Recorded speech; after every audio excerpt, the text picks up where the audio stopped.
On August 1, 2021, news and media outlets everywhere celebrated the 40th anniversary of MTV. Anniversaries for the channel have been marked ever since their 10th anniversary in 1991, and every 5 years since.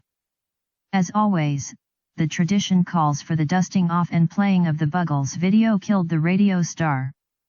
So let's do that. Video killed the radio. Okay, that's enough.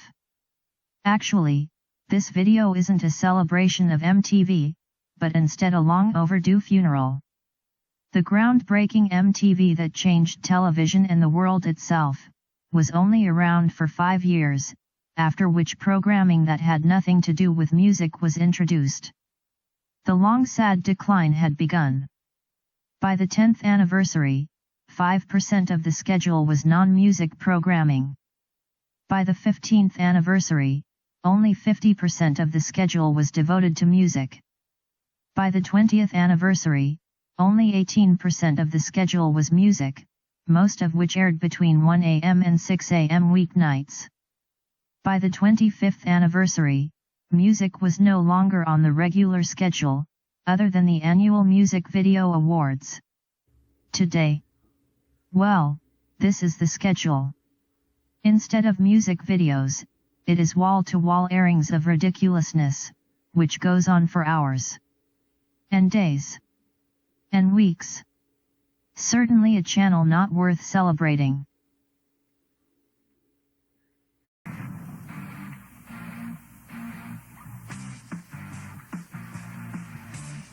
And yet the anniversary was marked, as if the 80s MTV still existed.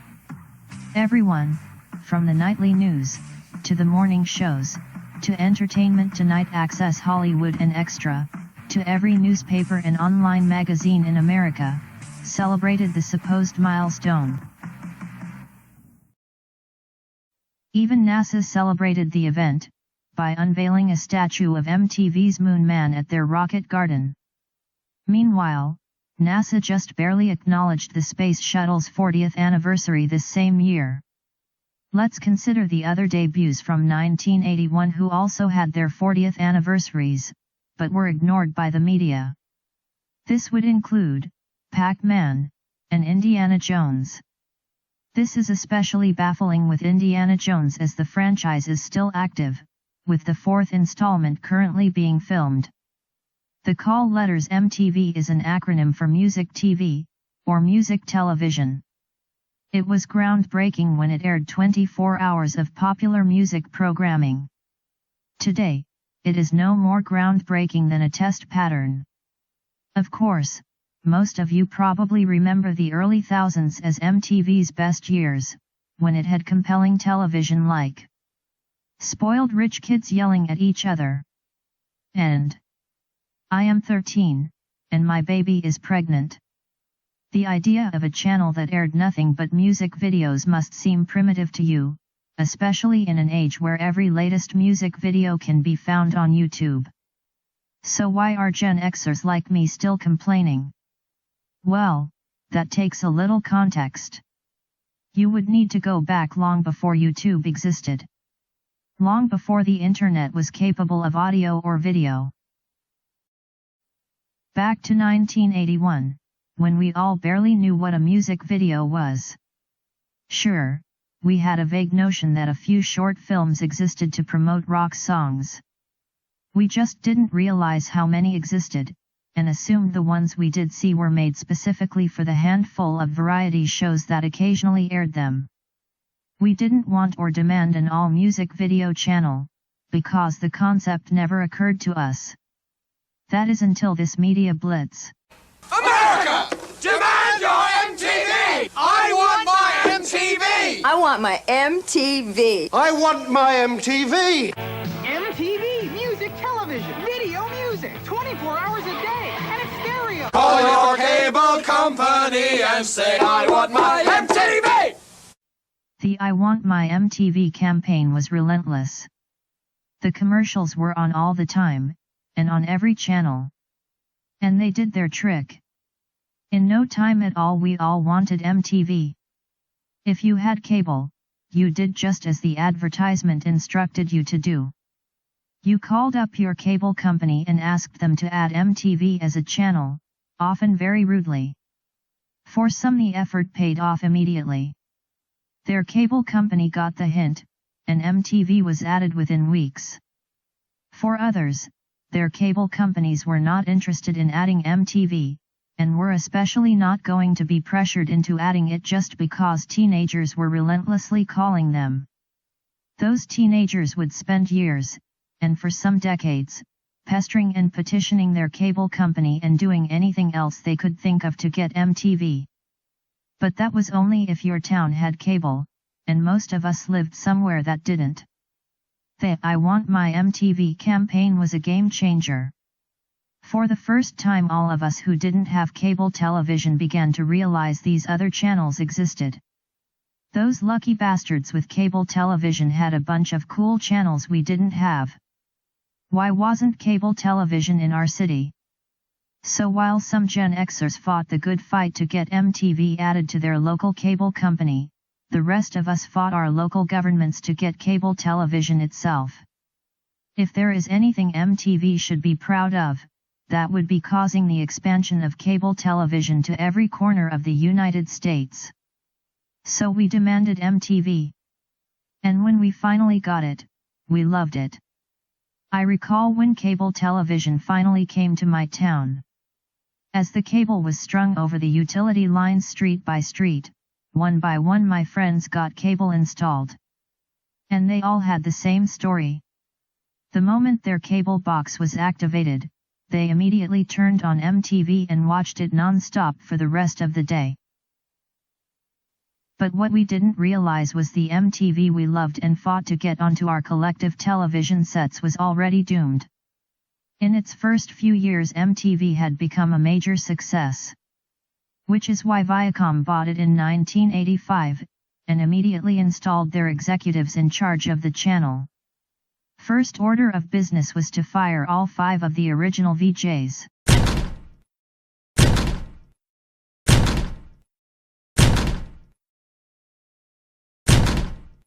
It was completely unnecessary, and should have been an omen to us as to what would follow.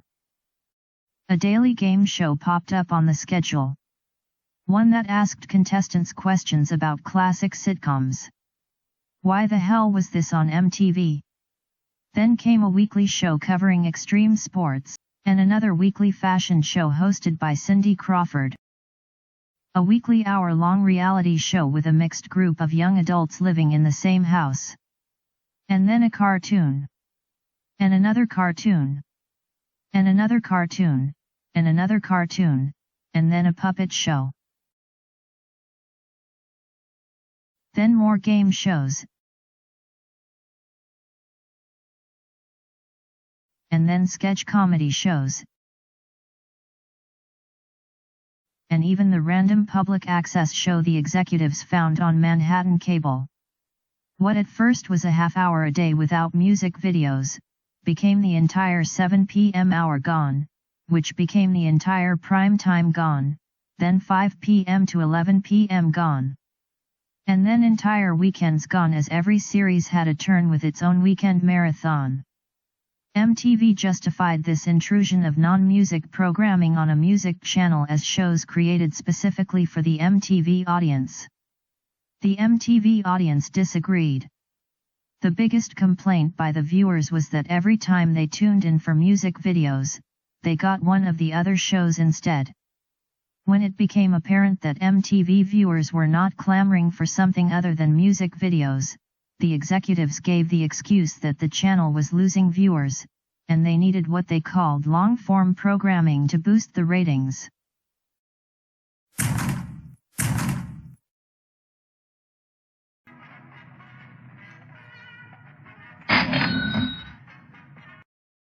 Let's shoot down that argument with a brief explanation of how the business model of television works.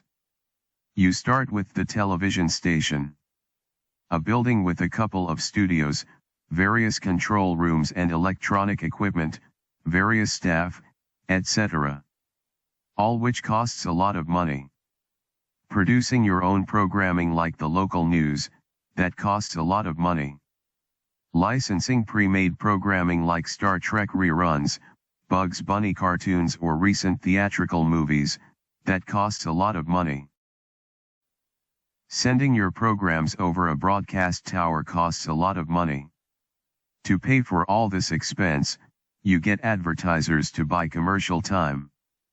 The more people watching your channel, the more money advertisers pay to run a commercial, so it is critical to get at least an average of 100,000 adult viewers a day just to keep the station from going bankrupt. A lot more than that to turn a profit.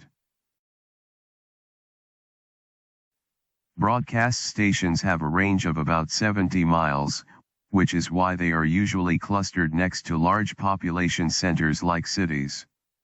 In 1981, a typical broadcast station reached 4 million households or about 16 million potential viewers. Prime time, the weekday hours between 7 p.m. and 11 p.m. when almost everyone is home and still awake, was the time when most viewers watched. So it was crucial to program shows that appealed to the most viewers. But not everyone within the broadcast area were able to watch television. Entire municipalities had the television signals blocked by mountains, or the town was built in a valley, or they lived in a city neighborhood where tall buildings blocked the signals.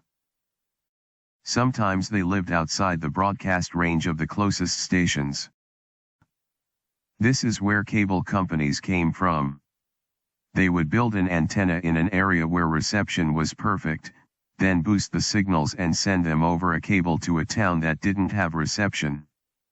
For a subscription fee, you could get the same broadcast channels that everyone else were getting for free. In the early 70s, the FCC changed its rules governing cable, allowing them to include channels from outside the broadcast area.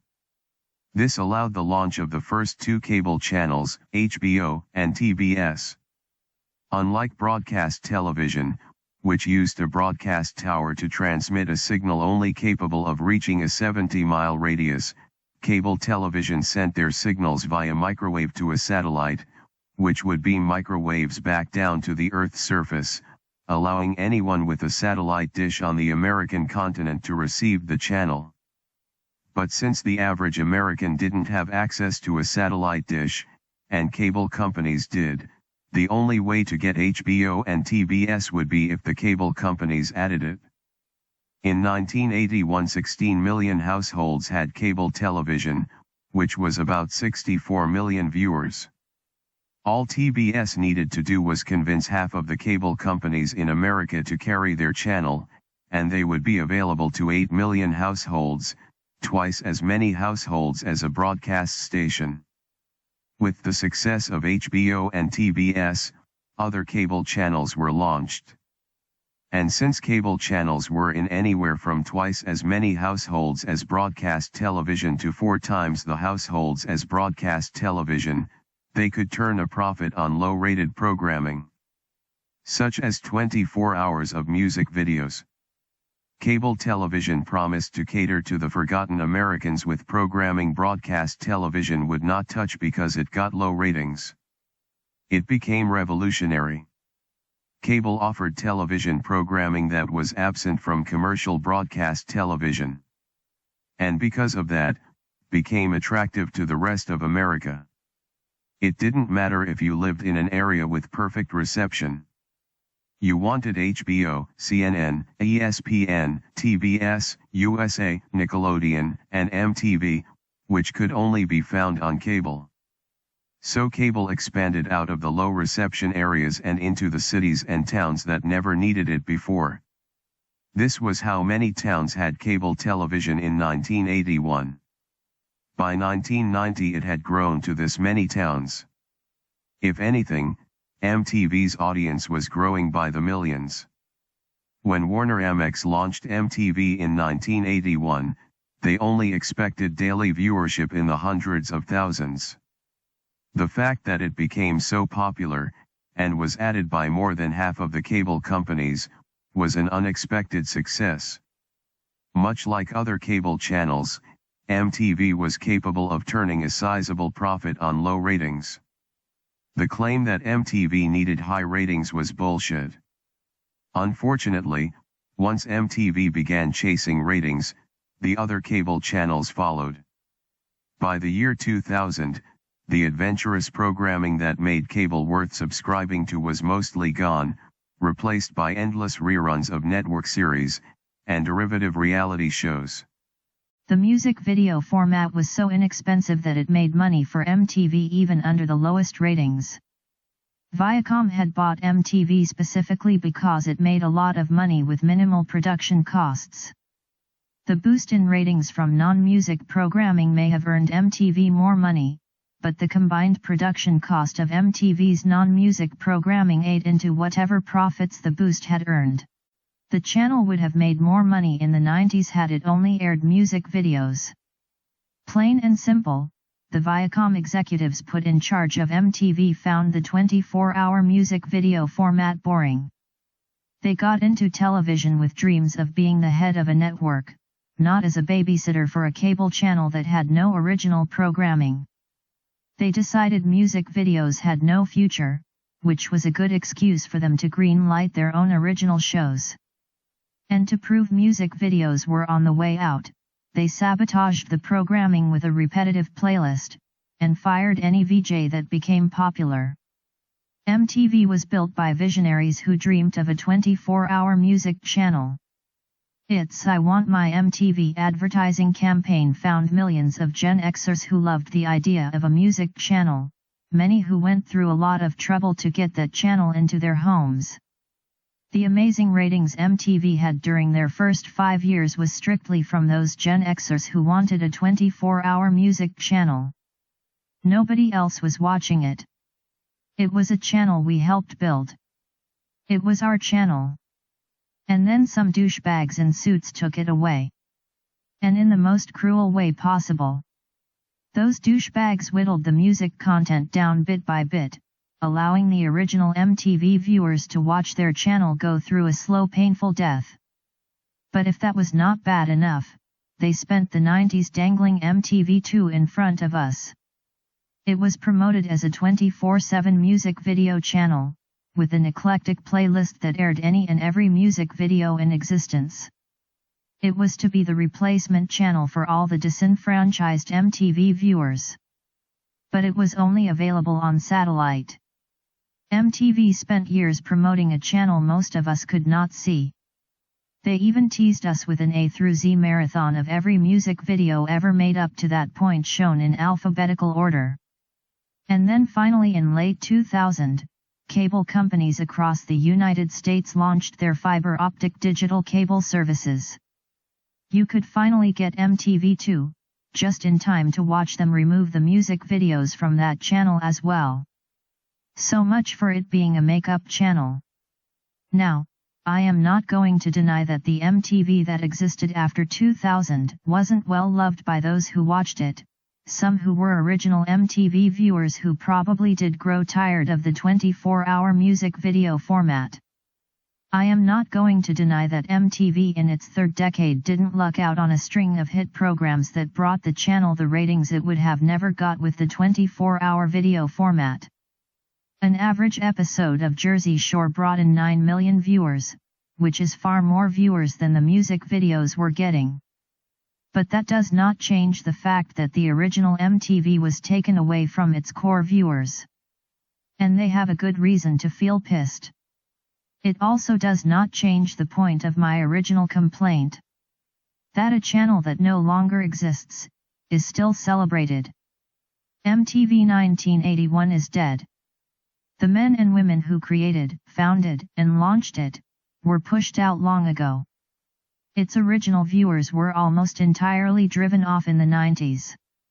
The only thing left is the sham of the yearly Music Video Awards, as if the channel still has credibility in handing out those awards. That and Kurt Loder, who has remained with the channel since the 80s, like some sort of unkillable news vampire. But otherwise, there is no reason to celebrate the 40th anniversary of something that is long gone. So let's finally bury the motherfucker.